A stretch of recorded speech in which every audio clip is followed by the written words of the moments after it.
नमस्कार दोस्तों, स्वागत है आपका योर ओन डिज़ायर्स चैनल में। आज हम बात करने जा रहे हैं जीवित पुत्रिका व्रत के बारे में। हिंदू धर्म में संतान की सुरक्षा, अच्छे स्वास्थ्य और सुखमय जीवन के लिए माताएं जीवित पुत्रिका व्रत रखती हैं। इसे जितिया व्रत भी कहा जाता है। यह व्रत अश्विन मास की अष्टमी तिथि को रखा जाता है। इस दिन माताओं द्वारा अपने बच्चों की लंबी आयु, अच्छे स्वास्थ्य और सुखमय जीवन की कामना के लिए उपवास रखा जाता है। इसे कठिनतम व्रतों में से एक माना जाता है। दरअसल यह व्रत 3 दिनों तक चलता है और इसमें नहाय खाए से लेकर निर्जल उपवास और पारण तक की परंपरा निभाई जाती है। आपको बता दें, यह व्रत पूर्वी भारत के कई राज्यों जैसे बिहार, झारखंड और पूर्वी उत्तर प्रदेश में बड़े उत्साह से मनाया जाता है। वर्ष 2025 में इसका आरंभ 13 सितंबर को नहाय खाए के साथ होगा। इसके बाद 14 सितंबर को महिलाएं पूरी विधि विधान से जीवित पुत्रिका व्रत रखेंगी और अगले दिन यानी 15 सितंबर को व्रत का पारण कर व्रत संपन्न किया जाएगा।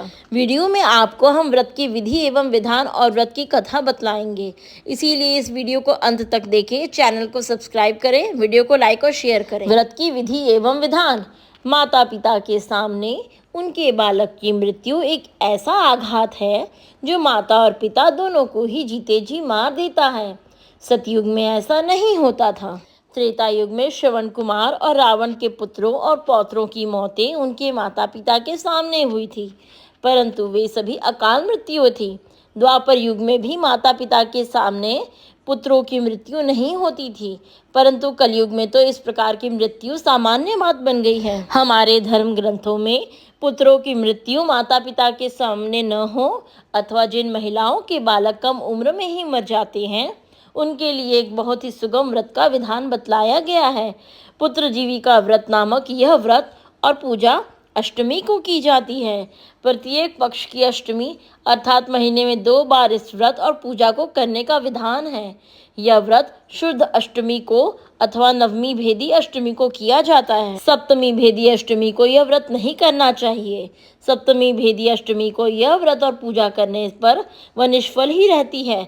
अतः शुद्ध अष्टमी अथवा ऐसी अष्टमी को यह व्रत करे जिसमें दोपहर या सायंकाल तक तो अष्टमी तिथि हो और उसके बाद नवमी का प्रवेश हो। पुत्र जीविका माता मातेश्वरी दुर्गा जी का ही एक नाम है।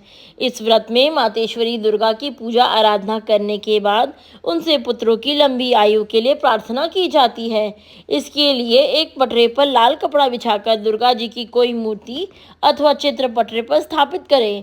कुशा नामक घास से एक मनुष्य की आकृति बनाकर चित्र अथवा मूर्ति के निकट रखें। कुशा घास से बनाई गई इस आकृति को राज कहा जाता है और मातेश्वरी दुर्गा के साथ ही इस आकृति की भी पूजा की जाती है। दुर्गा जी की पूजा में लाल रंग की वस्तुओं के प्रयोग का विधान है।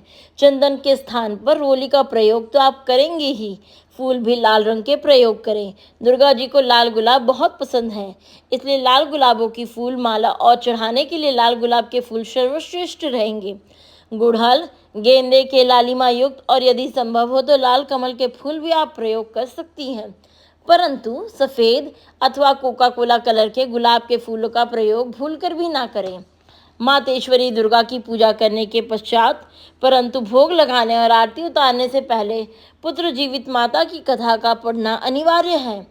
यदि कई महिलाएं यह व्रत करती हैं, तब एक महिला तो कथा पढ़ती है और अन्य महिलाएं सुनती हैं। यदि आप अकेले ही व्रत कर रही हैं, तो स्वयं ही स्पष्ट स्वरों और ऊंची आवाज में यह पूरी कथा पढ़ें। मन ही मन कथा पढ़ने का शास्त्रों में निषेध है। कथा के बाद मातेश्वरी का भोग लगाने के पश्चात दुर्गा जी की किसी आरती का गायन करते हुए उनकी आरती भी आप उतारिए।